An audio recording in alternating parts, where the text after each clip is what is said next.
Okay, a final response from Tim Wilkinson, 6 minutes.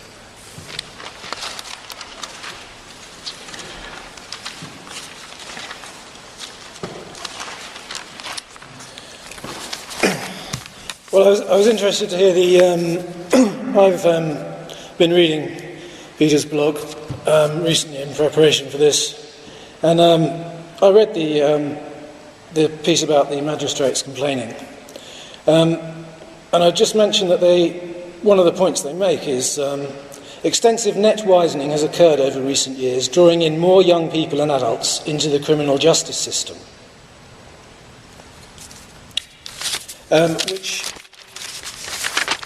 is exactly the same complaint which Peter suggests, seems to sort of suggest doesn't make sense, or at least elsewhere he does. This idea that there's an argument, no, if we didn't have a law, we wouldn't have crime. I think he's started to make clear that the key here is that if we didn't have laws against things which don't need to have laws against them, then we wouldn't make the people who do them into criminals. In the case of cannabis, for example, people go to criminals to get it. There's no other way of getting it.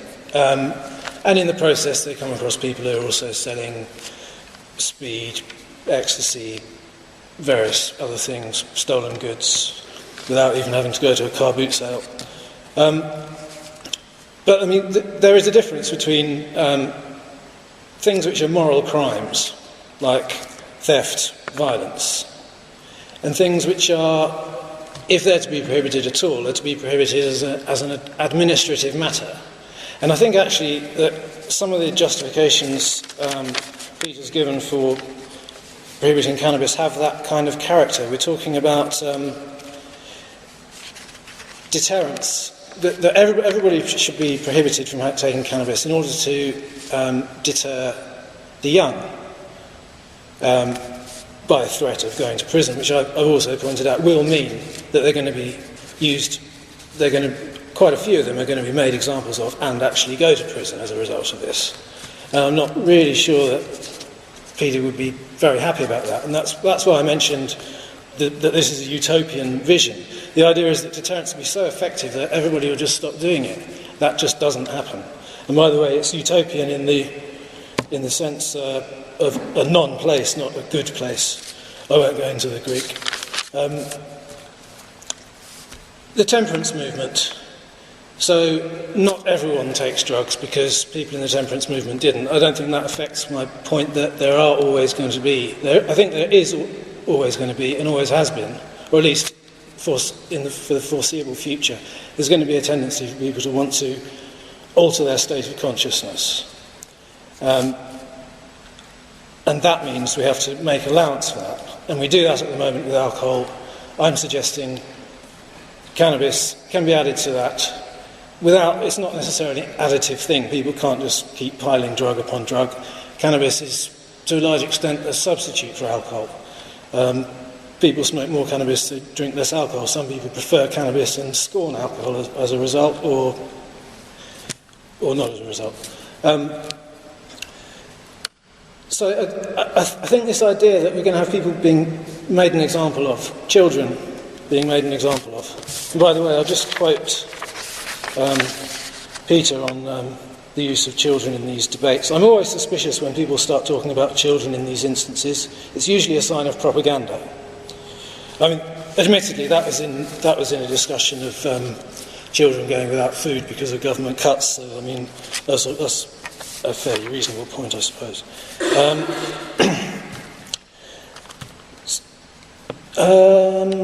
How many anecdotes? The plural of anecdote isn't data. Peter mentioned that Henry Coburn, that there are, he gets all these accounts from people getting in touch with him at his website. That's something called selection bias. He doesn't get people getting in touch to say, my children smoke cannabis and they seem to be all right. It's not, why would you bother sending an email saying that?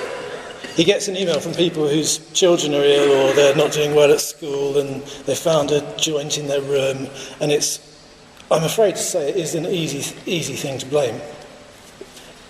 if there are a whole cluster of factors which cause mental illness: absent fathers, mentioning no names, poverty, adverse events in your life, cannabis. Cannabis is caused by mental illness or the precursors of mental illness. There's a whole web of interrelated factors. Cannabis is in there somewhere. It's not a big effect.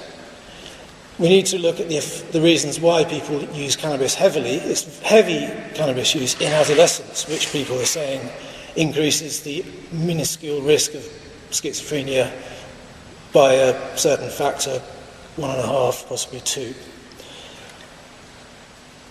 Fear is being used there, and that, of course, as Bert points out, is a stupefying thing. Just out of interest, there's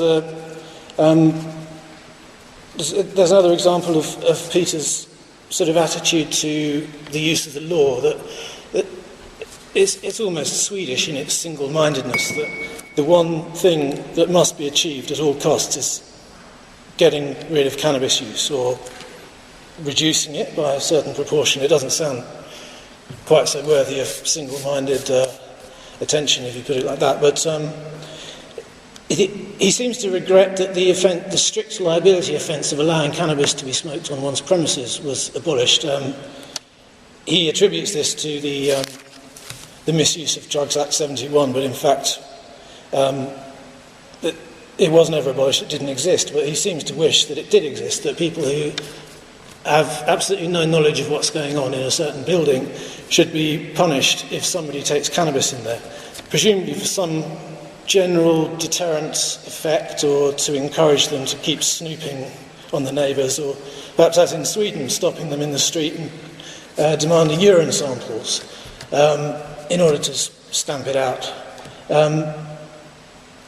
I just don't subscribe to that, and it doesn't have to be. I'm not claiming that there's necessarily a right to take drugs which is like the right of free speech. This is ordinary freedom of action and ordinary privacy. Taking drugs is a private matter. It can be kept private. It doesn't necessarily harm other people if it's done properly.